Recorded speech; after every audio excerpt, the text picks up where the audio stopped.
This is the story of the Little Mermaid. To play the story right now, press the flashing forward button. You can move through the story by using the forward and back buttons. If you would like to read the story yourself, you can switch between reading and playing by pressing the orange mode button. To pause the story, press the blue pause button. You can choose a scene to play by using the Scene Chooser at the top of the screen. You can quit at any time by pressing the red Quit button. So press the forward button, and let's begin now.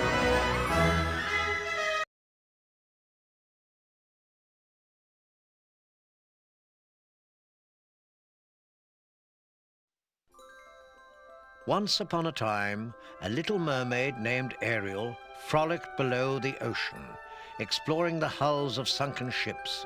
She beckoned to her playmate, a roly-poly fish. Come on, Flounder. I'm sure this old boat has lots of human treasure aboard. I'm not gonna get going in there. It's spooky. Don't be such a guppy. Follow me. Swimming inside the ship's cabin, Ariel discovered some rusted silverware. Oh my gosh! Have you ever seen anything so wonderful? Ariel swam to the water's surface and found her seagull friend. Scuttle, do you know what this is? She held up the fork. Judging from my expert knowledge of humans, it's obviously dingle hopper. Humans use these to straighten their hair. Thanks, Scuttle. It's perfect for my collection. Ariel dove to an undersea grotto where she kept her treasures from the human world. She hid her collection there because her father, the Sea King, forbade mer people to have any contact with humans.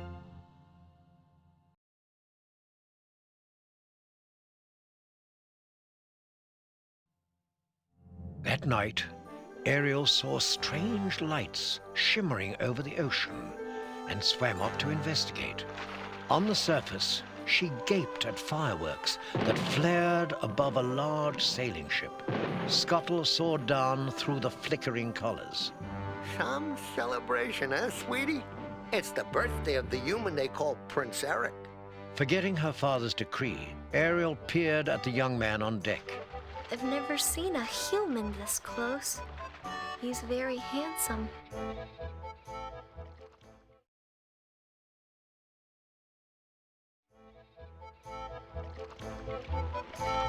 Aboard the ship, Eric's advisor, Sir Grimsby, motioned for the crew's attention. It is now my privilege to present our esteemed prince with a very expensive, very large birthday gift. A marble statue carved in his exact likeness. Of course, I had hoped it would be a wedding present. The prince glanced away, gazing at the sea. Don't start, Grim. The right girl's out there. Somewhere.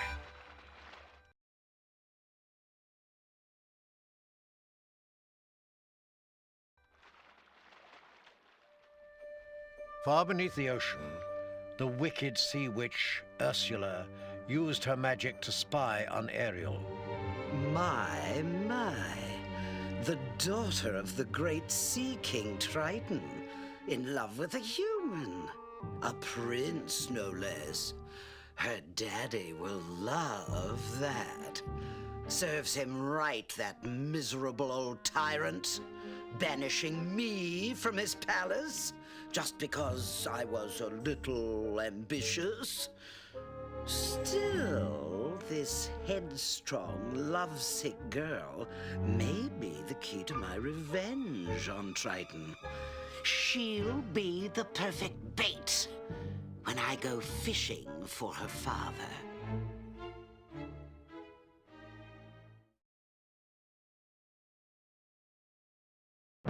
On the surface, a sudden storm whipped across the ocean. The prince took charge. Stand fast! Secure the rigging! Without warning, a huge bolt of lightning struck the vessel. Sir Grimsby slid across the deck. Eric, look out! The mast is falling! Ariel watched in horror. Eric's been knocked into the water. I've got to save him. With the storm swirling about her, Ariel desperately searched for Eric. Where is he? If I don't find him soon... Wait, there he is. Diving beneath the waves, Ariel spotted the unconscious figure. He's sinking fast. I've got to pull him out of the water before he drowns. She took hold of Eric and, using all her strength, managed to drag him to the surface.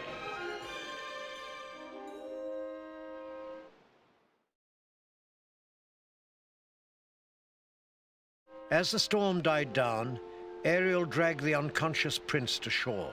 He's still breathing. He must be alive. A Jamaican crab scuttled across the sand. It was Sebastian, the Sea King's music director. Ariel, get away from that human! Your father forbids contact with him, remember? But Sebastian, why can't I stay with him? Why can't I be part of his world? And she sang a haunting melody that voiced her longing to be with Eric forever. A moment later, Ariel was back in the water, and Sir Grimsby was kneeling beside Eric. You really delight in these sadistic strains on my blood pressure, don't you?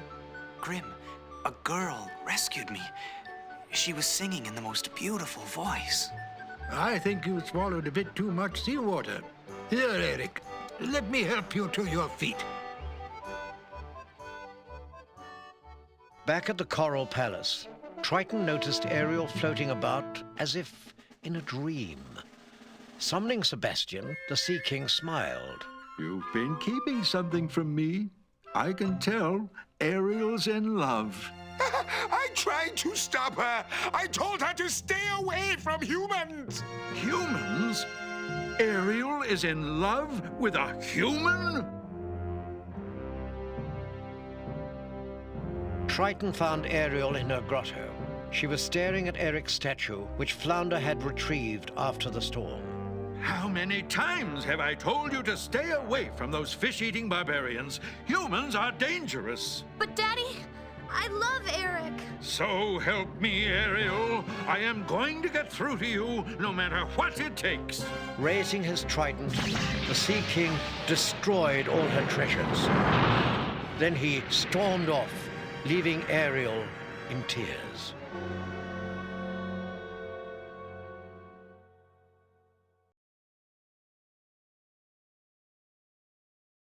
As she wept, 2 eels slithered up to her. Don't be scared. We represent someone who can help you. Ariel followed them to Ursula's den. My dear sweet child, I haven't seen you since your father banished me from his court. To show that I've reformed, I'll grant you 3 days as a human to win your prince. Before sunset on the 3rd day, you must get him to kiss you. If you do, he's yours forever. But if you don't, you'll be mine. Ariel took a deep breath and nodded. The Sea Witch smiled deviously. Oh, yes, I almost forgot. We haven't discussed payment. I'm not asking much. All I want is your voice. Sebastian, who had followed Ariel, scurried out of hiding. Don't listen, Ariel! She is a demon! But Ursula had already used her powers to capture Ariel's beautiful voice in a seashell and transform the Little Mermaid into a human.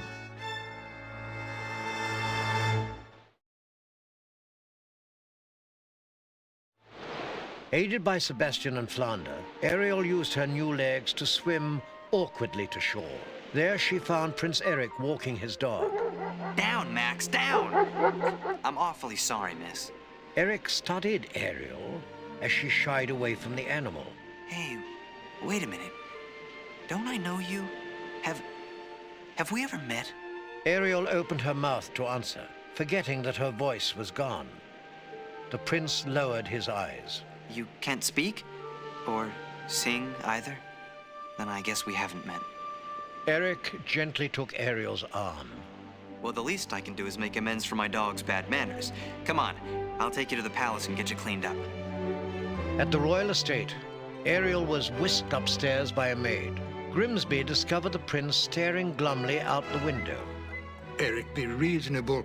Young ladies don't go around rescuing people, then disappearing into thin air. I'm telling you, she was real. If only I could find her.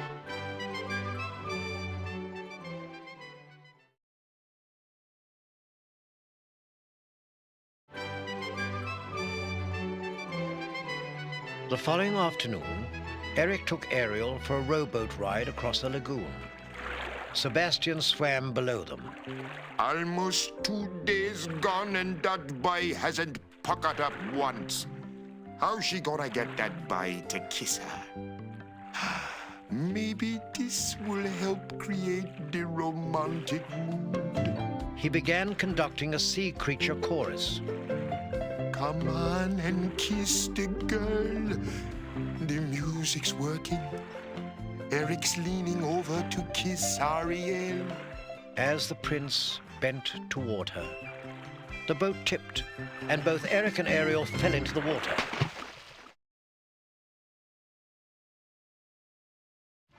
From her ocean lair, Ursula saw them tumble into the lagoon. That was too close for comfort. I can't let Ariel get away that easily. She began concocting a magic potion.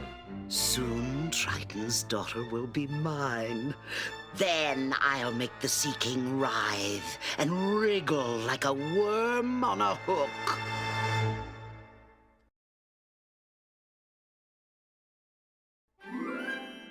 The next morning, Scuttle flew into Ariel's room to congratulate her. The prince had announced his wedding. Overjoyed at the news, Ariel hurried downstairs. She hid when she saw Eric introducing Grimsby to a mysterious, dark-haired maiden. The prince seemed hypnotized. Vanessa saved my life. We're going to be married on board ship at sunset. Ariel drew back confused. She was the one who had rescued Eric. Fighting tears, she fled the palace. Sebastian found Ariel sitting on the dock, watching the wedding ship leave the harbor. Suddenly, Scuttle crash-landed beside them. When I flew over the boat, I saw Vanessa's reflection in a mirror. She's the Sea Witch in disguise, and she's wearing the seashell containing Ariel's voice. We gotta stop the wedding. Sebastian splashed into the water. Flounder, you help Ariel swim out to that boat. I'm going to get the Sea King.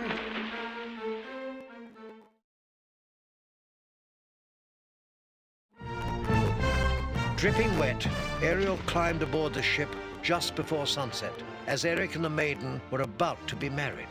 Before Vanessa could say, "I do," Scuttle and an army of his friends attacked her. In the scuffle, the maiden's seashell necklace crashed to the deck, freeing Ariel's voice. Suddenly, Vanessa sounded like the Sea Witch. Eric, get away from her! Ariel smiled at the prince. Oh, Eric, I wanted to tell you. Ursula grinned. You're too late. The sun has set.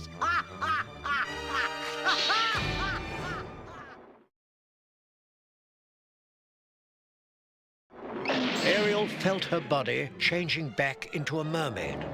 As she dove into the water, the witch transformed her into a helpless sea plant. You're mine, angelfish.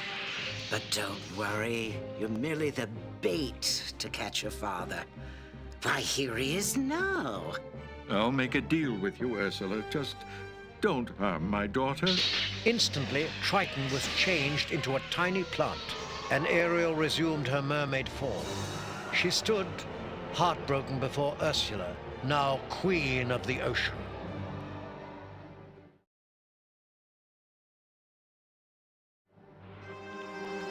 Suddenly, Prince Eric appeared.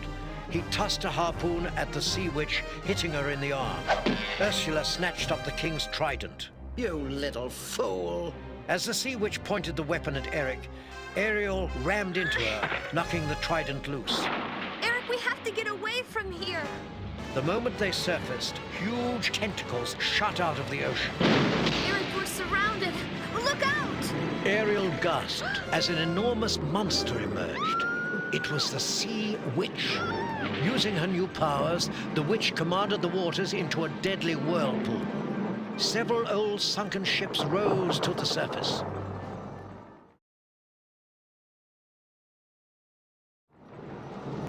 The prince struggled aboard one of the boats.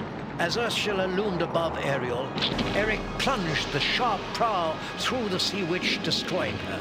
The mighty force sent Eric reeling toward shore.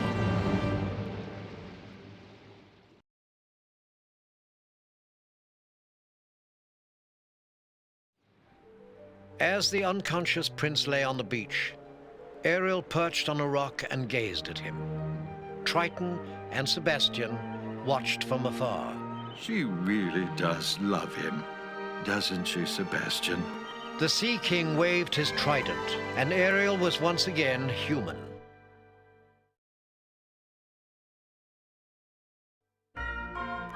The next day, she and Prince Eric were married on board the wedding ship.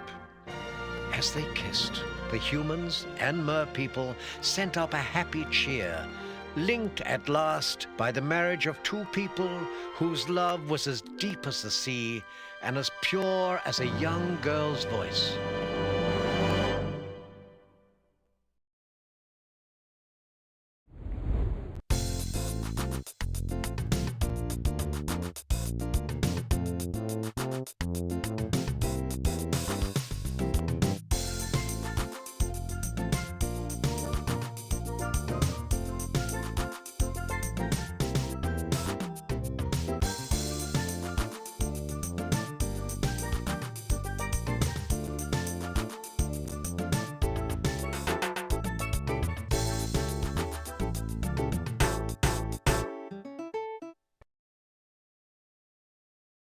If you really want to quit, click on the picture of Sebastian.